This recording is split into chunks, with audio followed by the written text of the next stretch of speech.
para a gente estar aprendendo cada vez mais. Jesus falou: aprendei de mim, eu sou manso e humilde de coração. Nós precisamos aprender com Ele, amém? Ser cheio do Espírito Santo é ser cheio da palavra. Nós temos que ser cheio dos dois, do Espírito e da palavra. Pastor, mas eu não consigo aprender. Não, irmão, não existe esse ser. Jesus ensinou um jumento, e o jumento falou com Balaão: não, você não é pior do que um jumento. Todos nós podemos aprender a palavra, até porque quando nós vamos nos formar em alguma universidade ou faculdade, nós precisamos de uma mente boa.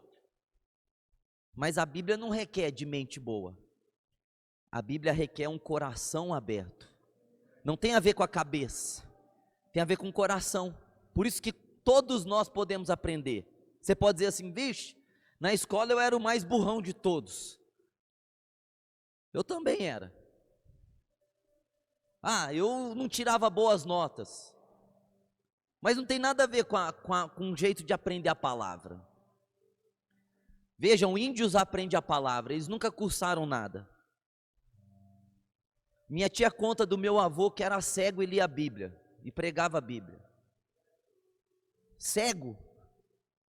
Ou seja, não tem nada a ver com os 5 sentidos. Tem a ver com o coração aberto para aprender. Você só não aprende se o teu coração não estiver aberto para aprender. Caso ao contrário, Deus dá oportunidade para todos aprender. Quando nós lemos a Bíblia, o autor está presente, o Espírito Santo está ali do nosso lado. Você já viu algum livro que o autor está presente? Não. Mas a Bíblia, quando você abre as Escrituras, o Espírito Santo está ali com você. Amém? O Espírito está conosco agora porque nós acabamos de ler a palavra. Mas o Espírito já estava antes porque nós começamos o culto em nome do Senhor. Mas o Espírito estava mais um pouco porque nós adoramos o Rei da Glória. E agora o Espírito está aqui porque nós vamos falar da palavra de Deus. Bom, eu quero falar a palavra de Deus, não a minha. Atos 8:1 diz assim: e também Saulo consentiu na morte dele, e fez-se naquele dia uma grande perseguição contra a igreja que estava em Jerusalém, e todos foram dispersos pelas terras da Judéia e da Samaria, exceto os apóstolos. E uns varões piedosos foram enterrar Estevão, e fizeram sobre ele grande pranto. E Saulo assolava a igreja, entrando pelas casas, arrastando homens e mulheres, os encerrava na prisão. Mas os que andavam dispersos iam por toda parte, anunciando a palavra de Deus. Anunciando a palavra de Deus. Aleluias. Quem já leu Atos inteiro aqui, levanta a mão. Glória a Deus, hein? Se você não leu Atos, leia. Leia esses 28 capítulos. Em 7 dias você lê. Se você ler 3 ou 4 versículos por dia, 7 vezes 4, 28, você vai ler um livro da Bíblia, você vai ver a história do Espírito Santo, como o Espírito Santo, ele atuou nessa primeira igreja. Eu falei sexta aqui que Atos conta a história de 34 anos da igreja, os 34 primeiros anos da igreja é narrado, é descrito por Lucas, o escritor que escreveu esse livro para um homem só. Eu não sei se ele tinha a intenção de escrever pensando assim, eu vou escrever para Teófilo, mas esse livro um monte de gente vai poder ler. O fato é que ele escreveu para um homem só, mas o Espírito Santo estava nessa obra, e hoje esse livro, ele está conosco para que possamos saber a história da igreja, como a igreja começou, como ela cresceu, como ela sofreu. Vejo, irmãos, que Jesus escolheu homens comuns, homens simples, a maioria pescadores do mar da Galileia. Alguns outros que tinham um pouco mais de intelectualidade, como Judas Iscariotes. A história diz que na região onde Judas nasceu e viveu, era uma região dos homens intelectuais. Judas era um pouco mais culto do que os outros, e ele poderia ter alguma informação a mais a respeito das finanças, porque ele se tornou o tesoureiro. Mateus também, ele trabalhava para o governo, para o Império Romano, mas os outros eram todos pescadores do mar da Galileia, que Deus gosta de pescador, né? Quantos pescadores a gente tem aqui na igreja, né? Quantos? Só o Vicente falou que só ele, Marcos. Há uma briga, hein, de Pedro e Paulo aqui da pesca na igreja. Eu não sei quem é Pedro, eu não sei quem é Paulo aí, mas só sei que as divergências são grandes. Eu não entendo nada de pescaria, eu odeio pescar, até porque eu nunca peguei nenhum peixe, nem lambari. Eu não sei por que eu não tenho essa vocação, mas Jesus, ele chamou esses pescadores, eles pescavam à noite, no mar da Galileia. Era uma profissão muito comum naquele tempo. Os estudiosos dizem que havia mais ou menos 3.000 barquinhos nas noites da Galileia. E Jesus chamou os discípulos ali. E eles seguiram a Cristo. Sabe, eles foram meio que enganados no começo. Sabe, igual a gente, às vezes a gente é enganado no começo. Poxa, eu vou servir a Cristo. Oh, nossa, minha vida vai ser outra, eu vou ser feliz, eu não vou ter provação, eu vou vencer meus problemas, eu vou prosperar. Vixe, vai acontecer, agora eu tenho Jesus. E muitas vezes nós somos enganados também. Eles seguiram meio que enganados, porque eles esperavam o Messias, e eles esperavam um homem que ia encarar Roma, que ia derrubar Roma do poder, que ia dar o poder a Israel. Israel seria o chefe das nações. Foi por isso que eles seguiram a Cristo. Quando eles falavam, encontramos o Cristo, não passava pela cabeça deles no começo assim, encontramos o Salvador, Ele vai nos levar para o céu, nós vamos receber o Espírito Santo, nós somos cidadãos do reino, o nosso nome será escrito no livro da vida. Não foi isso. Eles brigavam para ver quem seria o primeiro-ministro, quem seria o ministro da economia, quem se assentaria do lado direito ou do lado esquerdo. Era uma briga meio que política. Eles estavam com a cabeça no império, uma cabeça política. Mas foram passando os anos, 3 anos e meio com Cristo. Gente, eles foram descobrindo que não era nada daquilo. Eles foram percebendo que não era esse Cristo que eles esperavam. Isso foi bom, porque deu oportunidade a todos eles de abandonar Jesus. Judas, quando percebeu que ele estava enganado, espera aí, esse não é o Cristo que eu estou esperando. O Cristo que eu estou esperando é o que vai pegar na espada, é o que vai ser um general, vai ser um guerreiro, vai dominar Israel, e de Israel vai dominar o mundo. Esse homem aí, ele prega contra o armamento, ele prega o amor, ele prega para amar os inimigos. Como que nós vamos fazer uma rebelião, uma pregação dessa, de amar o inimigo? Se o inimigo tem fome, dá-lhe de comer. Então Judas teve a opção de partir para o outro lado. Mas agora os discípulos, meus irmãos, mesmo vendo que não era o que eles pensavam, eles estavam apaixonados por Jesus.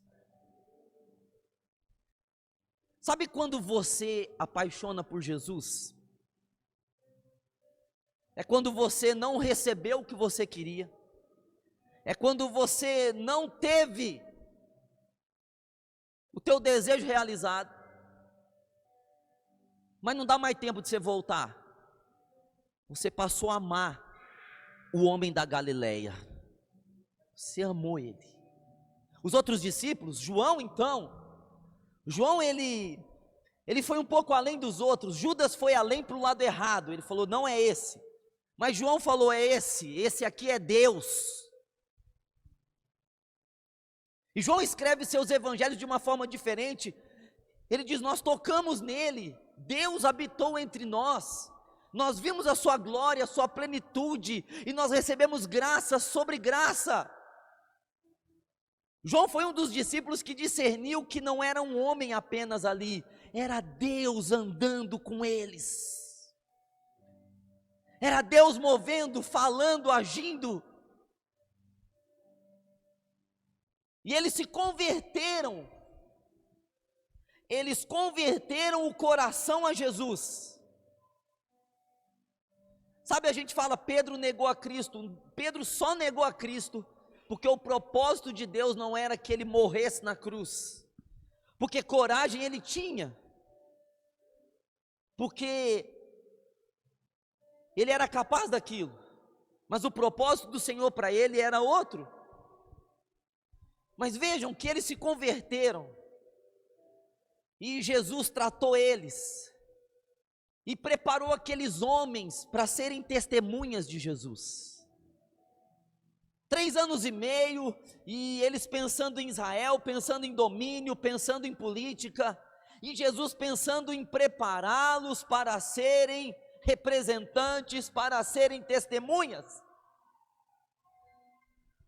Sabe que Deus tem feito a mesma coisa no nosso meio. Nós estamos com nossos planos, com os nossos projetos, com os nossos sonhos, e estamos servindo a Deus muitas vezes motivados por essas coisas, mas Deus está pensando em nós como testemunhas do seu nome. Deus está nos preparando para sermos testemunhas eficazes do seu reino. O propósito de Deus é que sejamos testemunhas. A conversão verdadeira, ela tem que passar por esse ponto, de sermos testemunhas. Agora até o fim, em Atos no capítulo 1, Jesus vai subir aos céus, eles estão pensando em Israel ainda.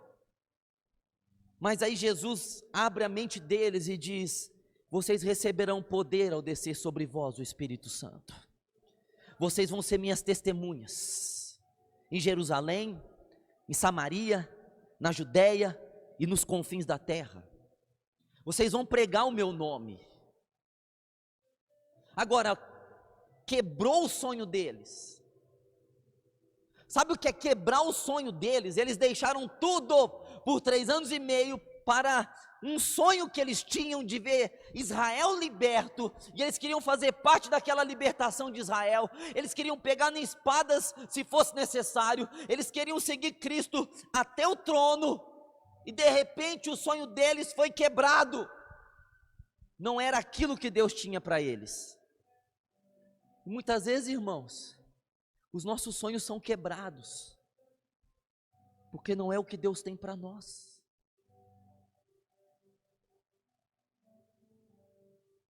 Mas o desejo, até o fim eles estavam no desejo, mas Israel, nós entendemos que o Senhor não vai restaurar Israel agora, mas quando o Senhor vai restaurar? Quando esse sonho vai ser realizado? E Jesus falou, não se preocupe com esse sonho. Recebam poder do Espírito Santo sobre vocês. Não se preocupem com a vida de vocês. Recebam o Espírito Santo sobre a vida de vocês. Não se preocupem com o futuro de Israel, com o futuro de vocês. Se preocupem em receber poder para serem minhas testemunhas. Não se preocupem com o plano e o sonho de vocês. Se preocupem com o meu propósito. O meu propósito deve ser o centro da vida de vocês. Não os teus propósitos, os do Senhor. De ser testemunhas. Agora a ficha caiu, irmãos. Foram 3 anos e meio para a ficha cair, que eles não estavam mais inseridos num plano pessoal. Eles estavam seguindo a Cristo por um plano pessoal. 3 anos e meio para isso quebrar sobre eles. Para eles entender qual era o plano de Deus. Irmão, qual será o dia que você vai entender Qual é o plano de Deus para a sua vida? Quantos anos vai demorar? Para esses discípulos demorou 3 anos e meio, para eles entenderem o propósito do Senhor na vida deles. Agora, muitos de nós já passou de 3 anos. Qual será o dia, irmão, que nós vamos entender que o plano do Senhor é maior do que o nosso? Que a vida do Senhor é maior do que a nossa? Que os pensamentos do Senhor são mais altos do que os nossos? Sabe, enquanto você não entender qual é o plano de Deus para a tua vida, você vai ficar rodeando a terra prometida, e você não vai entrar na terra. Enquanto você for o centro da sua vida, enquanto os teus desejos forem maiores do que os desejos do Senhor, enquanto os teus objetivos forem maiores do que os de Deus, você vai ficar rodando no deserto, procurando coisas que você não consegue encontrar. Eles entenderam o propósito. Deus os havia tirado daquele mundo para o reino de Deus. Deus havia tirado eles daquela vida para uma nova vida. Eles queriam voltar para aquela vida de pescador, eles queriam voltar a entrar na política, eles queriam ver Israel livre, eles estavam pensando nas coisas da terra, e o Senhor fez eles entenderem que o propósito da igreja, que o propósito de ser discípulo é ser cheio do Espírito Santo. O teu propósito é ser cheio do Espírito Santo. Você tem que estar aqui essa noite para ser cheio do Espírito Santo. Mas por que ser cheio do Espírito Santo? Bom, Jesus disse: vocês precisam ser minhas testemunhas, vocês precisam falar de mim, vocês precisam anunciar o que eu fiz, o que eu sou, o que eu falei. As pessoas precisam saber disso, e são vocês. E vocês só vão fazer isso quando vocês forem cheios do Espírito Santo. Gente, 3 anos e meio eles não estavam habilitados. Que faculdade é essa? 3 anos e meio com Deus. Jesus é Deus, gente. Deus estava ali. 3 anos e meio falando com eles, e eles não estavam preparados. Porque não é suficiente, irmãos, você ter Deus do teu lado. Não é suficiente você ter Deus do seu lado direito ou esquerdo, na frente ou atrás. Você precisa ser cheio do Espírito Santo. Deus precisa morar em você. Deus precisa estar em você. Emanuel, Deus em nós, Deus conosco. Agora, o que Jesus estava dizendo é o seguinte: eu estive sempre ao lado de vocês, mas eu tenho que entrar aí dentro de vocês. Vocês precisam receber esse poder do Espírito. E, gente, eles receberam o poder do Espírito. Foram 10 dias e o dia de Pentecostes cumpriu. Oh, glórias!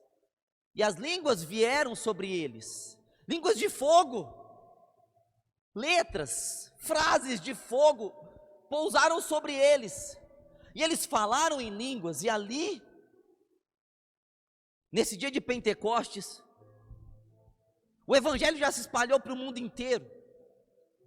Sabe que quando Pedro chegou em Roma para pregar o Evangelho em Roma, já tinha uma igreja ali. Paulo, nas suas viagens missionárias, quando ele chegava em algum lugar, já havia igrejas ali. Por quê? Porque no dia de Pentecostes, quando o Espírito desceu, muitas pessoas do mundo inteiro estavam ali por ocasião dessa festa tão importante de Israel. E eles aceitaram a Cristo e foram batizados ali naquele dia. Eles voltaram para suas terras, e eles voltaram e estabeleceram pontos de anunciar o nome do Senhor. Veja, irmãos, que aqueles homens, eles não estavam preocupados com eles. A conversão, quando você se converte, você para de se preocupar com você. Você foi tocado por uma mensagem, e você tem que falar essa mensagem.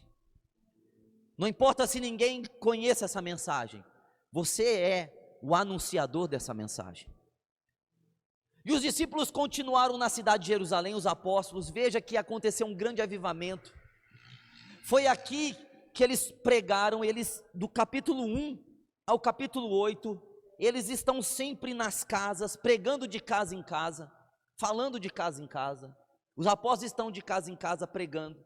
E no templo de Herodes, havia muitos pátios naquele templo de Herodes. Não que eles entravam dentro do templo, não que eles fossem lá no templo para adorar, eles não iam no templo para adorar. Havia muitos pátios exteriores no templo, e eles pregavam nesses pátios. Aproveitava que as pessoas iam diariamente nesse templo para pregar o evangelho.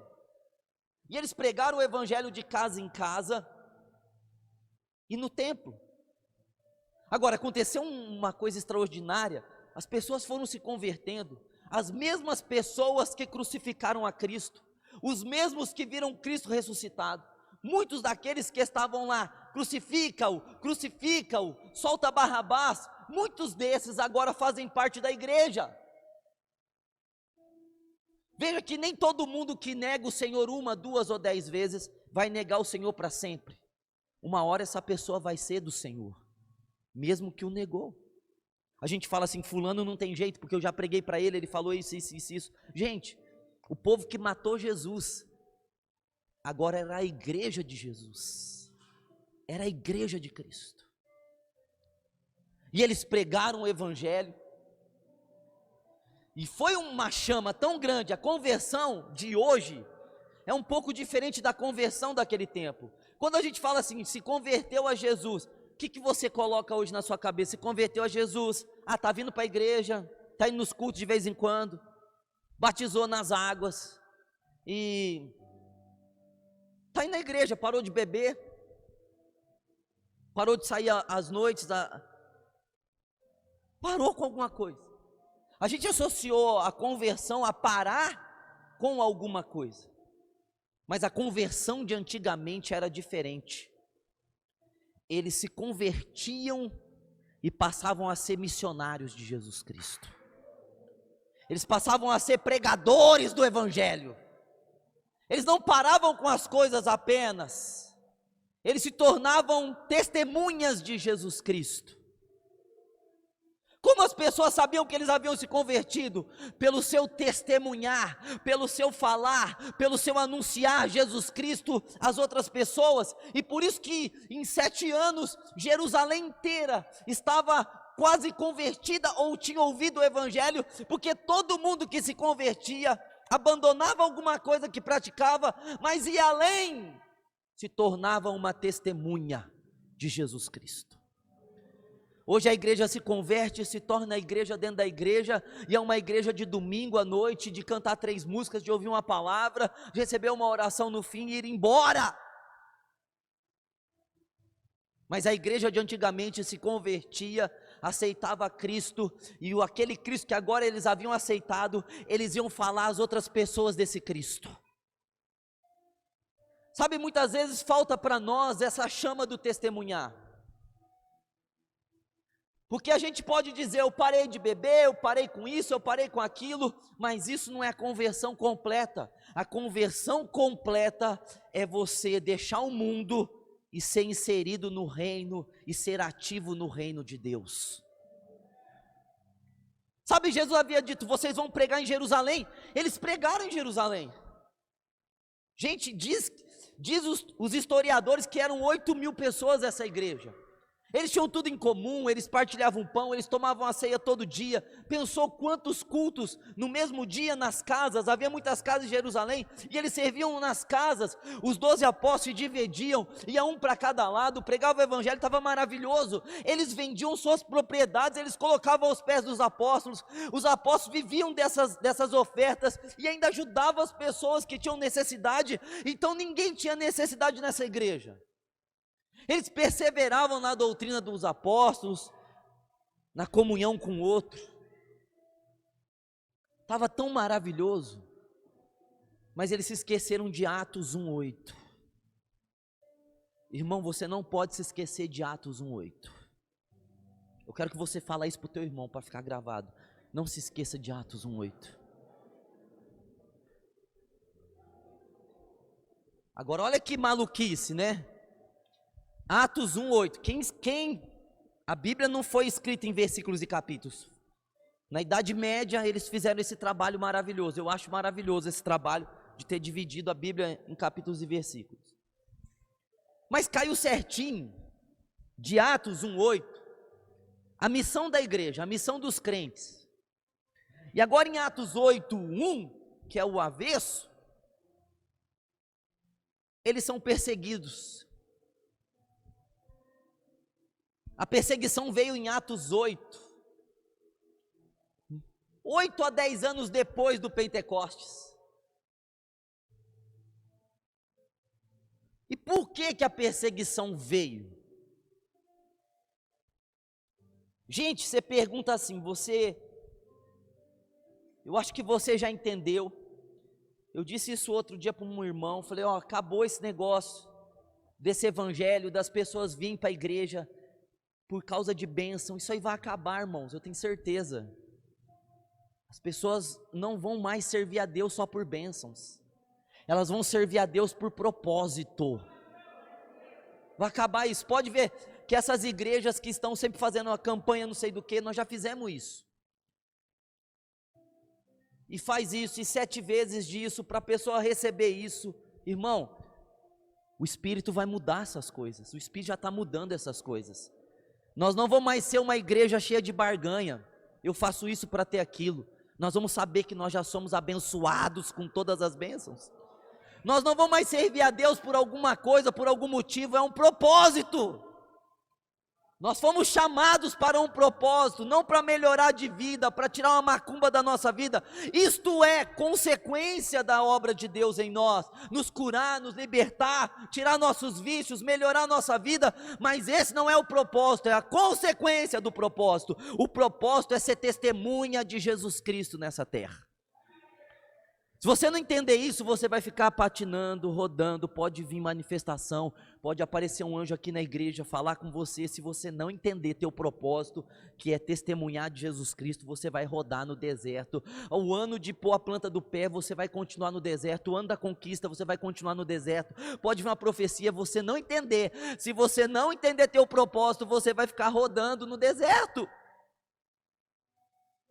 Agora, por que veio a aprovação? Estava bom demais, 8.000, essa igreja não tinha falta de nada. Os apóstolos davam estudo de segunda, terça, quarta, quinta, sexta, sábado, domingo. Era pregação, era cura, era milagre, levantou gente para ajudar na obra de Deus, todo mundo sendo discípulo, todo mundo pregava o evangelho. Era uma igreja viva, ativa, poderosa, todo mundo era testemunha de Jesus. Mas eles ficaram em Jerusalém. Aí, surge um homem aqui nas escrituras, um tal de Estevão, homem cheio de fé e do Espírito Santo. Olha que combinação maravilhosa, né? A Bíblia dá esse testemunho de Estevão, homem cheio de fé e do Espírito Santo. E ele fazia prodígios similares a dos apóstolos, e a palavra que ele tinha era pesada como a dos apóstolos, e houve tanta inveja sobre ele, porque a multidão seguia Estevão, ele tinha a graça de Deus, de falar, de orar, então causou inveja no sinédrio, causou inveja nos fariseus, e mataram Estevão. Primeiro homem a ser morto pelo evangelho, Estevão, mataram. E quando eles estão apedrejando Estevão ainda dá testemunho, eu estou vendo Jesus de pé. Pensou que coisa maravilhosa, você está para morrer e você vê Jesus em pé te esperando. Jesus levantou do trono para receber Estevão. E ele diz assim: Pai, não lhes impute esse pecado. Gente, você está sendo apedrejado, você intercede pelos seus inimigos. Fala se não estava convertido. Fala. Se isso não é conversão. Hoje alguém fala mal do outro, fala assim: eu nunca mais converso com essa fulano, eu mudei com fulano agora. Gente, o cara estava morrendo e disse assim: perdoa eles, Deus. Igual Jesus, foi discípulo de Cristo até a morte. Gente, é inadmissível para um cristão ter mágoa. Eu acho que se você tiver mágoa, eu não sei, você tem que olhar a tua fé direito. Se você tiver alguma coisa contra alguém no teu coração, você tem que olhar a tua fé, porque o problema está no Espírito Santo em você. Isso é muito sério. Se você não consegue perdoar, ou se você tem rixa com alguém, tem acontecido alguma coisa com você que está te atrapalhando muito em todas as áreas da tua vida. Mas olha o que ele orou: não lhes impute esse pecado. Quem estava lá, dando risada, com a roupinha de Estevão no pé, sorrindo? Saulo. Saulo é o nome hebraico de Paulo, que é grego, é o mesmo nome. Estava lá felizão. Gente, esse Saulo, ele começa uma perseguição sobre a igreja. Ele está feliz, ele quer que essa igreja acabe. Ele entra nas casas, diz aqui onde eu li, arrasta homens e mulheres e prendia essas pessoas. Ele estava fazendo isso em nome de Deus. Ele estava feliz porque ele acreditava estar fazendo um trabalho para Deus. Poxa, eu estou prendendo esses hereges, esses cristãos. Mas Deus usou esse Paulo tanto quando ele perseguiu, como depois que ele se converteu. Porque houve essa perseguição, porque eles tinham que pregar em Jerusalém, em Samaria, na Judéia e nos confins da terra. Eles estavam só em Jerusalém. Mas aí veio a perseguição, e olha só o que diz o versículo 4. O versículo 1, quero ler o versículo 1 de novo. Veio uma perseguição, e também Saulo consentia na morte dele, e fez naquele dia uma grande perseguição contra a igreja que estava em Jerusalém. Contra a igreja que estava onde? Eles estavam ali parados em Jerusalém. E todos foram dispersos pelas terras da Judéia e da Samaria, exceto os apóstolos. Para onde eles foram correndo? Para onde Deus tinha falado: vocês têm que pregar em Jerusalém, vocês têm que pregar em Samaria e na Judéia. Agora vem a perseguição, e para onde eles vão? Eles vão cumprir Atos 1:8. E diz aqui o versículo de número 4, mas os que andavam dispersos, 8:4, mas os que andavam dispersos iam por toda parte anunciando a palavra. Gente, tem dois jeitos de você obedecer Deus: ou você ouve e você obedece, ou vem perseguição para você obedecer. Sabe, muitas coisas na nossa vida estão fora do eixo, muitas coisas estão fora do contexto, nós estamos passando por coisas que não deveríamos passar. Não é porque alguém tem inveja de você, é porque você não tem sido testemunha. O fato de nós não sermos testemunhas infere muito na nossa vida cotidiana, na nossa vida secular, na nossa vida do dia a dia. Infere muito, porque nós fomos chamados para isso. Nós somos chamados para testemunhar. Gente, o propósito da igreja não é construir esse prédio, o propósito da igreja é ser testemunha de Jesus Cristo. Agora, não é o propósito dos apóstolos. Veja que os apóstolos ficaram em Jerusalém. Era o propósito da igreja.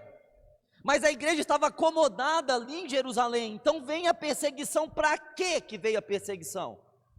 Para eles se dispersarem, para eles irem para a Judéia, para Samaria, cumprir a palavra do Senhor. Deus quer que a sua palavra seja cumprida.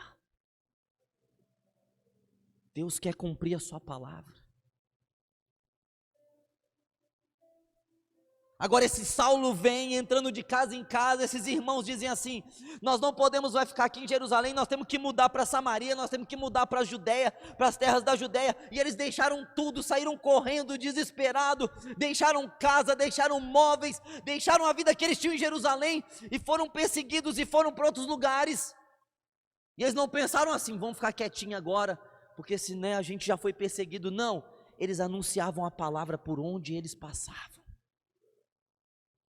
O evangelho cresceu com essa perseguição. para se cumprir Atos 1:8. Atos 1:8 tem que se cumprir na tua vida, meu irmão. Atos 1:8 precisa cumprir em nós. Senão, nós vamos ser perseguidos. Agora, por que, irmão, a nossa vida da igreja? Veja, irmão, que eu estou há 20 não sei quantos anos na igreja, não vou mais falar 20 quanto, que aí depois os outros zoam. Mas é as mesmas coisas. Gente, são os mesmos problemas. Tem pessoas que se converteu comigo lá atrás, em 94, que estão passando os mesmos problemas. Que ao conversar com essas pessoas, a gente fala assim, ó, agora essa pessoa, né, mudou de vida. Não mudou. Está ali, do mesmo jeitinho, contando as mesmas guerras, nos mesmos perrengues. Depois de 25 anos, a pessoa é a mesma.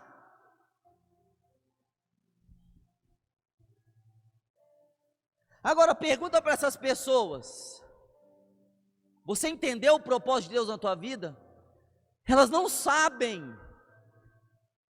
Elas não descobriram o propósito de Deus para a vida delas. E você viu, passa movimento, não passa? Você pode ver na televisão, vai passando aqueles movimentos, aí aparece um pastor famoso, atrai um monte de gente, aí abre uma igreja desse pastor que é famoso na cidade, um monte de gente da igreja A, B, C, D, vai tudo para lá, porque eles querem mudar de vida. Essas igrejas depois fecham, esses pastores desaparecem. Por quê? Porque essas pessoas estão procurando o sonho, o projeto pessoal. Elas não descobriram, depois de anos e anos e anos de fé, o propósito de Deus para a igreja, para a vida delas. Elas não cumpriram Atos 1:8. Agora, se você morrer hoje, você está dentro de Atos 1:8 na tua vida? Você recebeu o poder do Espírito Santo? Você é testemunha? Você já ao menos foi a Jerusalém? Já foi a sua família? Você já pregou a sua família? Tem muitos cristãos que se converteram e não pregou para a família ainda. Gente, é loucura isso. Como que pode pular aqui na igreja, chorar, falar que ama a Deus e não pregou para a família? Não, mas agora eu vou mais fundo ainda e eu sei que muita gente aqui não vai gostar disso que eu vou falar, mas é a verdade. Tem muita gente que se engaja em fazer cesta básica para os outros. Não, vamos fazer a cesta para fulano, para Beltrano, mas não se engaja em pregar o evangelho de Jesus Cristo. Está errado. A cesta básica enche a barriga das pessoas, mas a palavra tira elas do inferno. O pastor está dizendo que eu não tenho que fazer cesta básica. Não! Interpretação de texto. Eu estou dizendo que tem muita gente na igreja muito preocupada com assistência social, mas não está preocupado com a salvação das almas. É isso que eu estou querendo dizer. E está tão despreocupado que nem para a própria família pregou ainda. Está tão despreocupado que nem no colégio onde estuda pregou ainda. Não está nem aí com nada, que não se inseriu no propósito de Deus. É por isso que eu disse que vai acabar esse negócio de vir para a igreja para ser abençoado. Eu fui abençoado, eu fui abençoado, eu fui abençoado. Não é ser abençoado, é estar dentro do propósito para ser abençoado. Você tem que estar dentro do propósito para ter bênção. Agora, a pessoa quer independência, ela quer comer da árvore do conhecimento do bem e do mal e servir a Deus. Ela quer ser independente, ela quer viver a vida dela, dizer eu me converti, mas ela vive a vida dela, ela continua fazendo as mesmas coisas, ela continua tendo os mesmos costumes de antes de se converter, e não anuncia Jesus, não mudou nada na vida dela, não mudou na roupa, não mudou no jeito de falar, não mudou as postagens dela da rede social, não mudou as músicas que ela ouve, não mudou nada. e diz que se converteu. Mas pior ainda do que não mudar, é você saber agora a verdade de que há uma salvação, como diz Hebreus 1:3, uma tão grande salvação, e você não está nem aí com a salvação nem da tua família. Agora, se você quer fazer uma campanha, faça uma campanha por sua família, para que todos na sua casa sejam salvos. O propósito da igreja não é a gente ficar bonitinho no domingo. A gente precisa ser testemunha de Jesus Cristo. Jerusalém, que é a nossa casa, nossa família. Sabe, irmãos, eu não sou contra evangelizar fora da cidade, mas me incomoda saber que tem gente que vai pregar em Rio Preto e não prega em Olímpia, nem na sua própria cidade. Prega aqui, irmão. Prega em Jerusalém primeiro, depois você vai para a Judéia. Agora, o que mais me incomoda é gente que nunca se inseriu em nada que se relaciona à salvação das pessoas, porque não havia espaço nessa igreja de Jerusalém para pessoas que estavam acomodadas. Vejam que eles estavam acomodados, mas eles pregavam em Jerusalém, mas Deus queria que eles fossem além. Então vem perseguição e eles vão parar. Não, diz aqui que por onde eles passavam, eles anunciavam a palavra, estava dentro deles, queimava falar a palavra. Queima em você pregar, queima em você ganhar alguém para Cristo. Vejam, eles perderam tudo. Eles tinham casas estabelecidas em Jerusalém, eles tinham emprego fixo em Jerusalém, os filhos estudavam em Jerusalém, os móveis estavam em Jerusalém. Agora eles têm que fugir por causa da fé. Viu que a fé não é para ser abençoado, a fé é um estilo de vida. Por causa da fé eles fugiram. E agora eles poderiam dizer: não, nós perdemos tudo por amor a esse Cristo.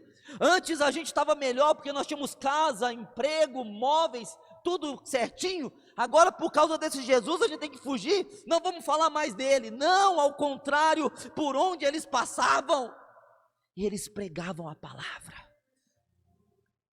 Isso que é ser cheio do Espírito Santo, isso é ser cheio de Deus.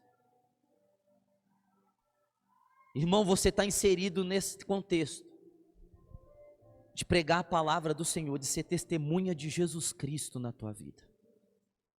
E eu vou dizer para você que o sucesso da vida deles estava atrelado a Atos 1:8. E o nosso sucesso está atrelado não no que nós somos, não no tanto que nós nos esforçamos, mas o nosso sucesso está atrelado em cumprir o nosso propósito divino, ser testemunhas de Jesus Cristo. Eu sei que as pessoas querem ouvir que é a macumba. Não, minha vida está uma bagunça porque fizeram macumba para mim. Não, irmão, é porque nós estamos fora do propósito. Porque dentro do propósito, nós somos abençoados. Você não precisa orar para Deus abençoar teus sonhos. Os sonhos de Deus já vêm abençoado.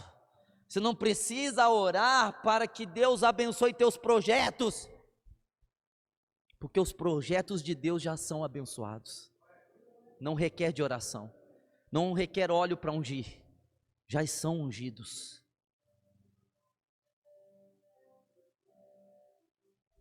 Aleluias. Vamos voltar lá para Atos 1:8, que aí eu vou encerrar aqui. Que você abrir sua Bíblia em Atos 1:8. Glória a Deus. Agora do capítulo 1 ao capítulo 8, eles estão em Jerusalém. Do capítulo 8 ao capítulo 13, eles estão na Samaria e na Judéia. Mas olha só, mas recebereis a virtude do Espírito Santo, que há de vir sobre vós, sereis testemunhas tanto em Jerusalém, como em toda a Judéia e Samaria, e até os confins da terra. Até onde? Até os confins da terra. Gente,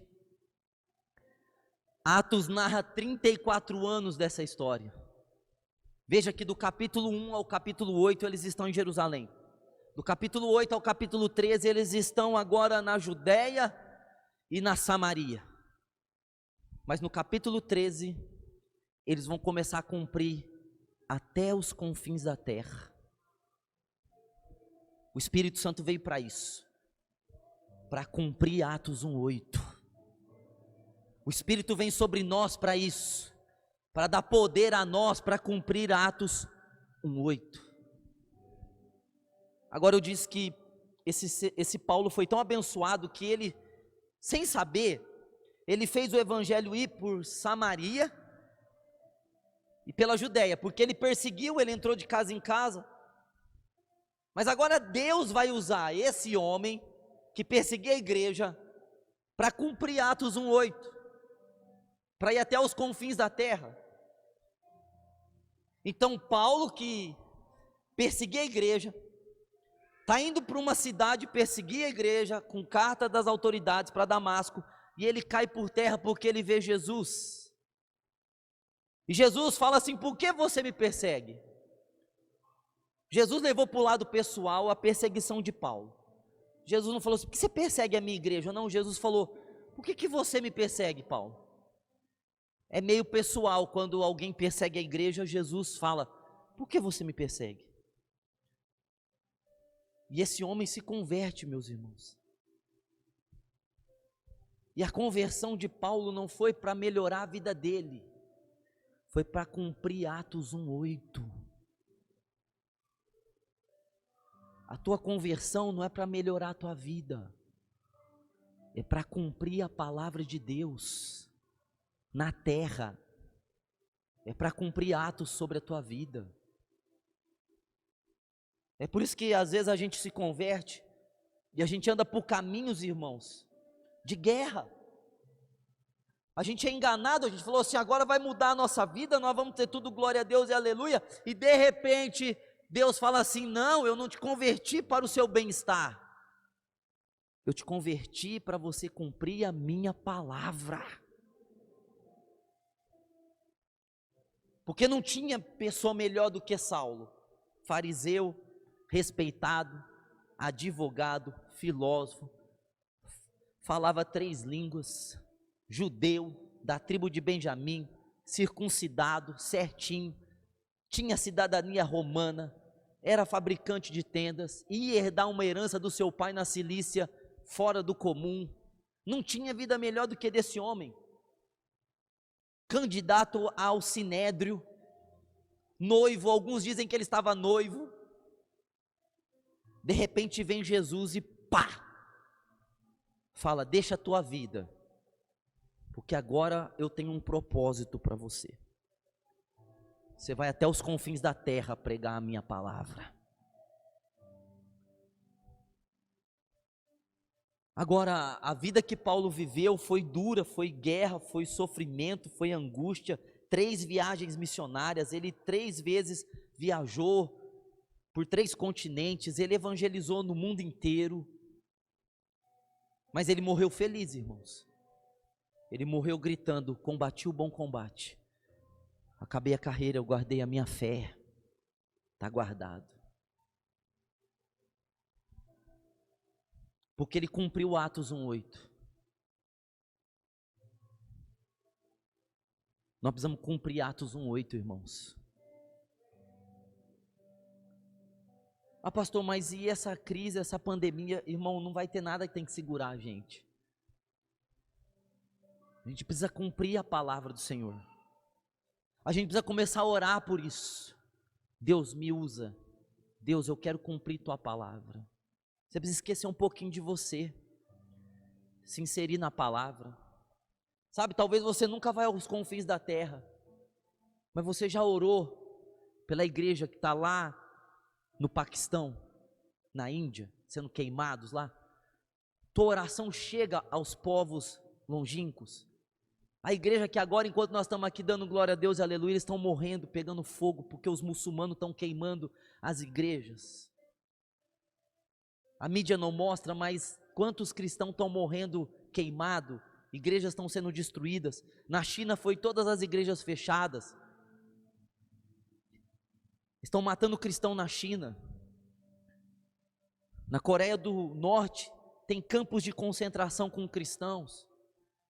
O mundo sabe, mas não faz nada. É proibido para todos os outros, mas para os cristãos, não. Cristão é cristão. Mas nós temos orado por isso. Nós temos levantado a nossa voz por essa igreja que está sendo perseguida.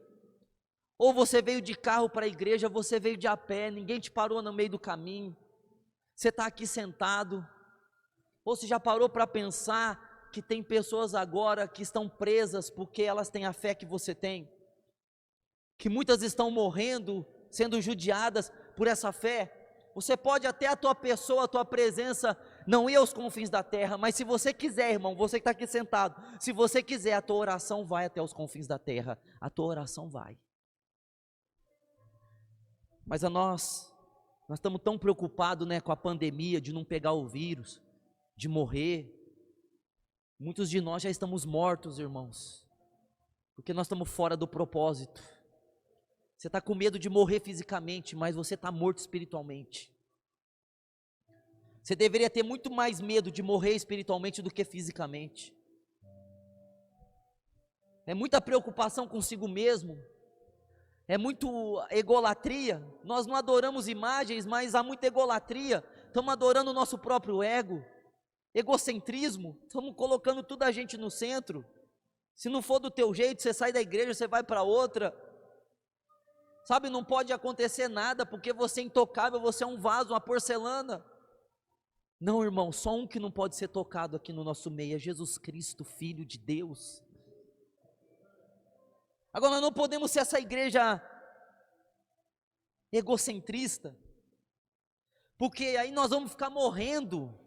Daqui 20 anos você vai falar as mesmas coisas, você vai estar passando pelos mesmos perrengues, e você não vai estar entendendo. Por que você não está entendendo? Porque o teu propósito é cumprir o propósito de Deus. O meu propósito é cumprir o propósito de Deus.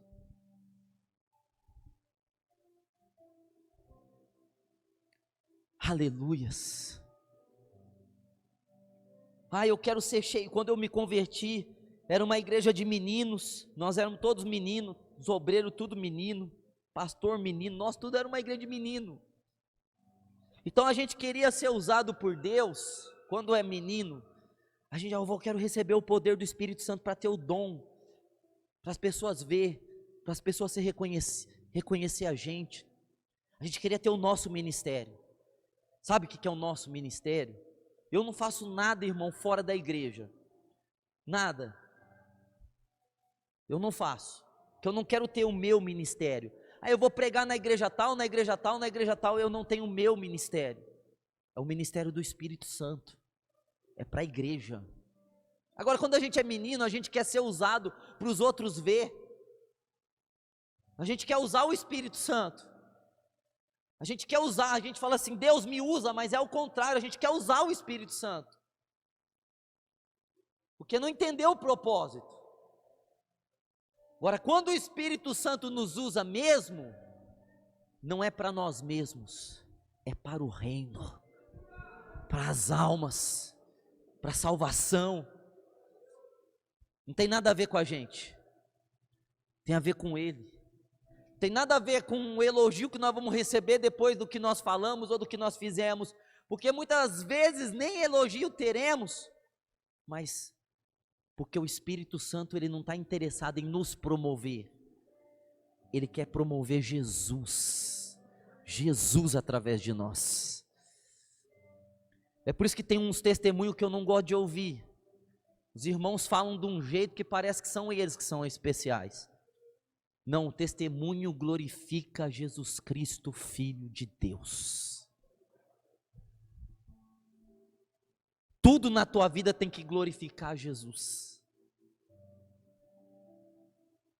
Recebereis poder ao descer sobre vós o Espírito Santo. Para quê? Para serem testemunhas em toda a terra. Jerusalém, Samaria, Judéia e até os confins da terra. Poxa, até os confins da terra.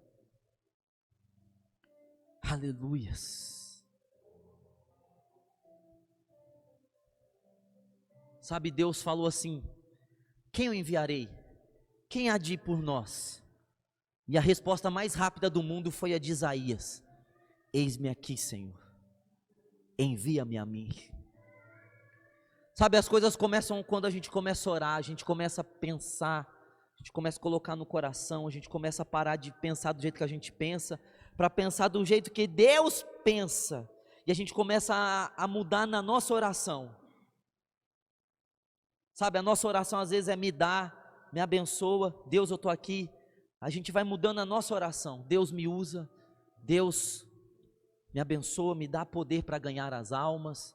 Deus, quero cumprir teu chamado, teu propósito, me guia, Senhor, me guia no meu trabalho, para que eu ganhe almas lá no meu trabalho, me guia, Senhor, lá onde eu estudo, para eu ganhar almas lá, me guia no meu bairro, me guia, Senhor, dentro da igreja, se tiver alguém, Senhor, está precisando de uma palavra e eu ver dentro da igreja, me guia. Nós mudamos primeiro a nossa oração, a gente para de orar para nós, a gente começa a pensar no que Deus pensa. Testemunhas de Jesus. Coloca a mão no teu coração, irmão.